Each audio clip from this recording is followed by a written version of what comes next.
Halo Pak Yayan, nama saya Serafina Andini dari kelas 9C nomor absen 26. Hari ini saya akan mempresentasikan tentang P3K.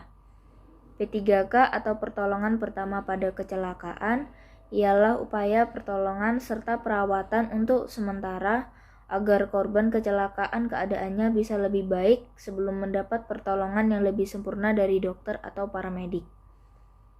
Kecelakaan merupakan musibah yang artinya merupakan kondisi yang tidak terduga akan terjadi, baik karena kesalahan kita, orang lain, maupun keadaan. Jika seseorang mengalami kecelakaan dan kondisinya darurat, harus segera diberi pertolongan pertama.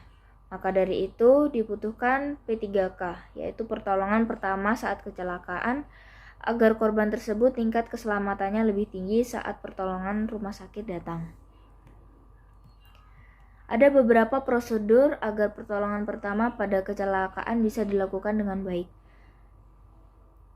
1. Lihat dan perhatikan kondisi lingkungan sekitar.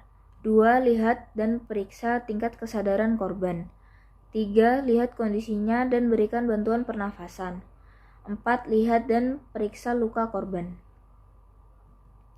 Sebaiknya setiap orang membawa kotak pertolongan pertama pada kecelakaan atau P3K, agar jika suatu saat kondisi yang tidak diinginkan terjadi pada kita maupun orang yang berada di dekat kita, bisa kita berikan pertolongan untuk meminimalisir luka yang didapat dari kecelakaan.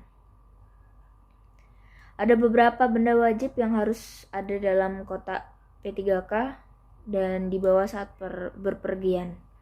1. Kain kasa, 2. Perban, 3. Peniti, 4. Sarung tangan lateks, 5. Plester luka, 6. Pingset, 7. Gunting, 8. Tisu pembersih bebas alkohol, 9.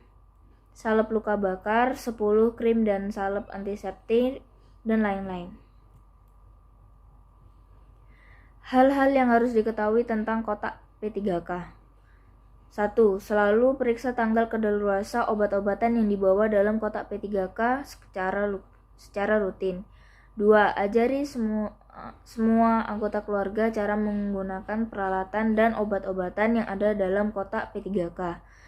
3. Pastikan kita juga belajar lebih dalam tentang cara menggunakan peralatan dan obat-obatan yang ada di dalam kotak P3K.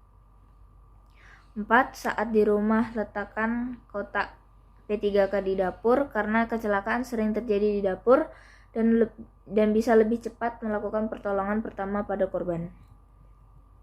5. Kotak P3K harus menggunakan kotak kedap air agar peralatan dan obat-obatan tidak basah saat terendam air. Kita bisa meminta pertolongan dokter untuk memilih obat-obatan yang dibawa dan diletakkan dalam kotak P3K agar tidak salah fungsi atau kelebihan dosis. Dan kita juga bisa mempelajari peralatan yang akan dibawa di dalam kotak P3K dari dokter, perawat, maupun internet. Selain P3K, kita juga harus mengetahui apa itu keselamatan, karena keselamatan dan P3K sangat berhubungan. Kecelakaan tidak akan terjadi jika kita mempunyai safety atau keselamatan. Sekian dari saya, terima kasih.